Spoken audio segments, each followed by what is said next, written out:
You know, I must really say, this is comfortable out here at Deswood. I mean, it's nice and just shaded, but you're really wanting to jazz things up a little bit. You said it. You said it. You know, I've had people over here before, and we've sat out here. It's nice, as you can see. It works for what we've got right now, but, you know, I just bought this property, and I want to have people over. I want to entertain.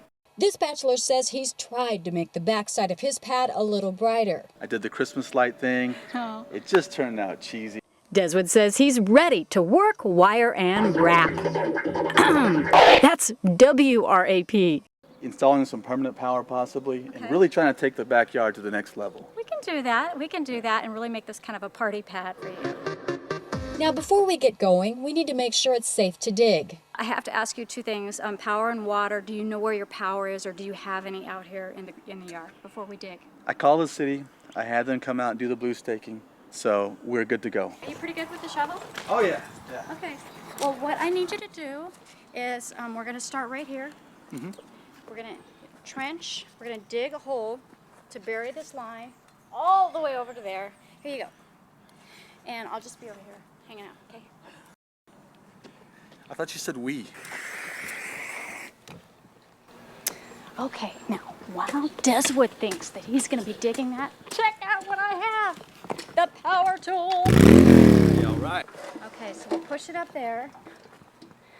I've got some safety glasses for both of us. Hey, you made a lot of progress there. 6 to 8 inches, I'm thinking, is good. The actual line that we're going to be putting down is certified to be put in the ground. So it's completely coated.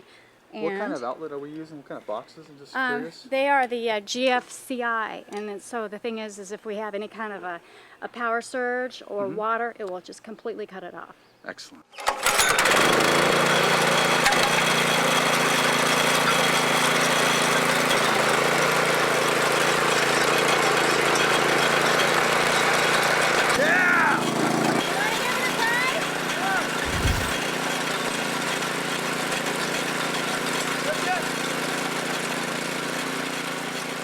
Even though we did the right things by marking out the sprinklers and blue lining, we didn't hit anything.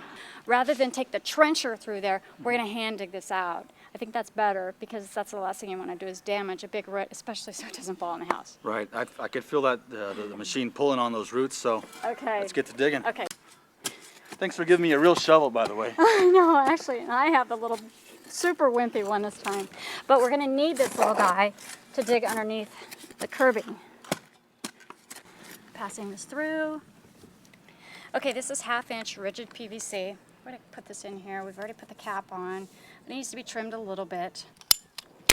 Okay, now let's get to wiring. Let's see.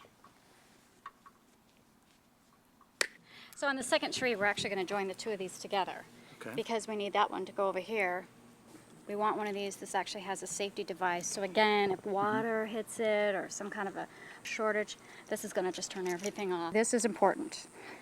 There's no fudge factor here. You have to get this right. Okay. Now see, this is the part where I probably would, hire a contractor. But, the way that you've broken it down so far, it just seems pretty simple. I'll give you a hand here with that. Thank you.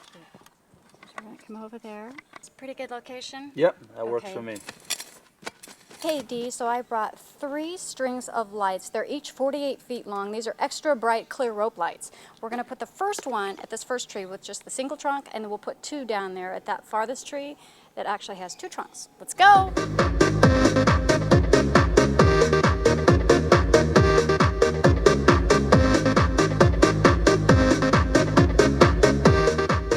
It's the moment.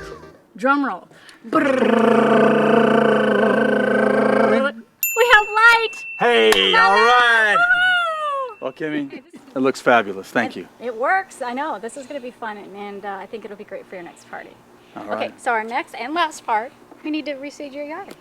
Okay, ready? Let's go. Let's do it. We'll do this together, part of the team spirit.